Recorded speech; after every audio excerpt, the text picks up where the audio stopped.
Marty, we're back to league action, but before we look towards the league where we're enjoying a brilliant run of form, what's your overall reflections of the defeat at Leicester? I know it was a competition that you spoke before about how much you wanted to progress in and do well in. Well, I think that all of us were disappointed in a game that it was a very special football game because of the weather conditions were really challenging for both teams. And then as well, because of the development of the game, right? It was very, I would say that Leicester was very good and very clinical on the way they finish their actions because it's very unusual to get 6 shots and 6 goals. In the overall, I think that it was surprising to see 8 goals in the same game. But I think at the same time that it says a lot about the development that we had over the last months, that we were that disappointed and the expectations we had before the game. I think that it's fair that all of us we were sad about the final score because I think it's the first time ever in my career as a professional football manager that I concede 6 goals in a game. So I was not happy at all, I can tell you. At the same time, we need to remember that Leicester is a team that killed the league championship last season and is still in the Premier League side, right? So I think that it says as well a lot about the expectations that we had as a team before this game. If I can ask, like I say, you spoke before about how much you valued the competition, you wanted a cup run. Why did you make so many changes for that game? Yeah, I think that's a fair question. That probably in minute 30 after a goal of Jonah and we were dominating Leicester, no one probably will ask. But that's football, right? I think that the only two ones that for me as a changes that probably someone could ask is about Walsh. That for me, I'm a big believer on Walsh as a keeper. I'm a big believer that he will be very important in the long term for the club, and that he has done really well in my opinion every time he jumped in as a keeper. So I had full faith on him. I have full faith on him after the game still, and it was a difficult game because of, as I said, how clinical was Leicester. And the other one was probably the fact that Jimmy Dunn didn't start the game. It has been 11 starting player for us. The fact is that he has played all the minutes in the league, no rest at all. He started as well the other cup games that we had against Cambridge and against Crystal Palace, against Luton. So he started those games, and we felt that it was fair as well that Ronnie could start a game like this because he showed really good things in the game against Luton, the 30 minutes he played. The fact that players like Jack is such an important player for us, or Cocky that is regular starting for us, got the chance to start here was basically because we thought that this balance in between fresh legs and keeping the squad involved, it's very important. And that's the way I am as a manager. I think that when last season we look back, how important was the bench impact, how important was the rotation of the squad. There is only one way to do it, and it's by giving chances to those that deserve. And I felt that was the right 11 starting to win the game. And as I said, no one knows what will happen if Ryan was scoring when we were 1-1 or if the development of the game was different. But that's my job as a manager, to take decisions. And I'm aware that at the end of the game, it's very easy to look at those changes. But perhaps the frustration comes more because of the expectations that we had ourselves into this competition. And as well, perhaps because the history of the club in this competition over the last years has not been great. But my intention is always to win every football game, even if it's a friendly game. And just a word on the fog, which was incredible. And like you say, it was the same for both teams.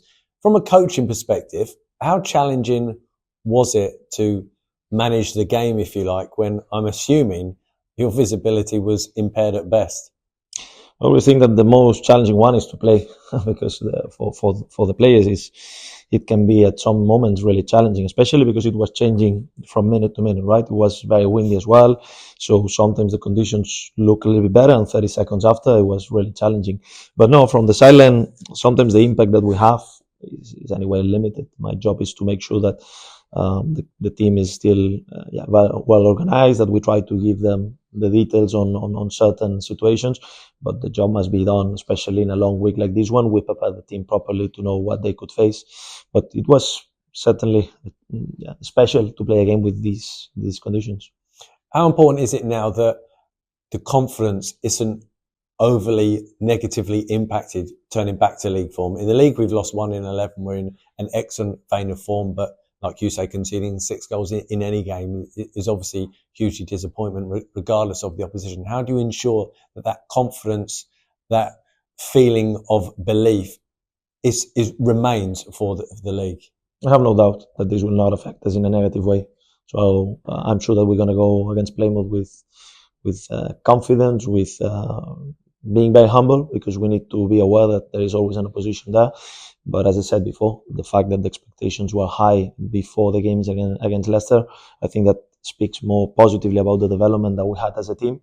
I look back at 12 months ago when we played against Bournemouth here in the Cup, and I can tell you that the situation was much more challenging, and the expectations in that game against Bournemouth, even if we play at home, were totally different. So I think that says a lot, and I like this kind of pressure. I like this kind of positive expectation, but we cannot be fooled by one negative result, especially when, as I said before, I think that during many minutes of the first half, we play at excellent level. I think the penalty in the second half was a game changer, but until this moment, I think that the team competed at very good level, and some individual mistakes were very costly.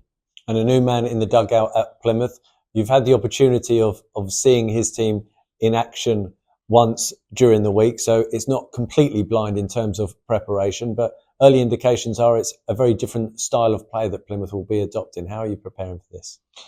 Yeah, certainly we have been looking, and I have a fantastic staff around me that has been looking as well at his job, especially in Belgium, where he was coaching for years. So we try to see what were the traits, even though now he's in a new club, new competition, and actually he probably had no lot of trainings, a lot of time to implement his style. But we can see that there is always this energy boost for the players, for the supporters. They got a positive result probably in a tough game against Oxford. They got this win before, just after it was announced his arrival in the Cup against the Premier League side. So definitely it will be a challenging game, but we need to be ready for different scenarios. That's what we do. Always focus in ourselves, but be aware that the position as well can change things. And in that sense, I have full confidence in my squad and in my players to understand where the priorities for this game. And Plymouth at home are certainly a different proposition, aren't they? They're in a difficult league position, but they've only lost one of their last 10 at home park. Yeah, it's true that the performance level and the results have been extremely different. When they play away, certainly they have not been picking positive results, but actually at home they have been really strong. So we know that is one of their strengths. They probably feel good, and as I said, with a new manager, this will be a challenging game. So I think that it will be a mistake to look at the table and expect that this will be an easy game, because it will not be. I had the experience of last season going down there. It's a long travel, it's a long trip, and yeah, all those small things. Early kickoff. No one is a big fan of early kickoff, especially when we play away in a long trip. So all those things is something that we as a staff, the players, everyone needs to be aware that we need to deliver our best level if we want to get the 3 points. And team news: Cook, Morrison, Anderson, Dembele, and Sella are the 5 currently out. Is that still the case? It is still the case. It's true that some of them, especially in the case of Liam and Cook, they're progressing really well, and they are starting to work well in the pitch. It was very nice to see Caddy already back as well in the training ground and training pitch, touching a little bit the football. So yeah, step by step, but hopefully they will be soon. Okay, and the final word has to go to the supporters. Like you say, it's a 12:30 kickoff. It's 4 hours down the road. It's live on television. We sold out our initial allocation of 1,500, asked for 500 more. They came and we sold them out as well. I know we've spoken a lot about how incredible the fans have been, but is this the one that has perhaps taken you by surprise? Not by surprise, because now I've been here 1 year, and actually it has been always amazing, the support. The only thing I want is now is our moment to give them back all the support, and hopefully we can get a good performance and they can come back with 3 points all together. Happy faces.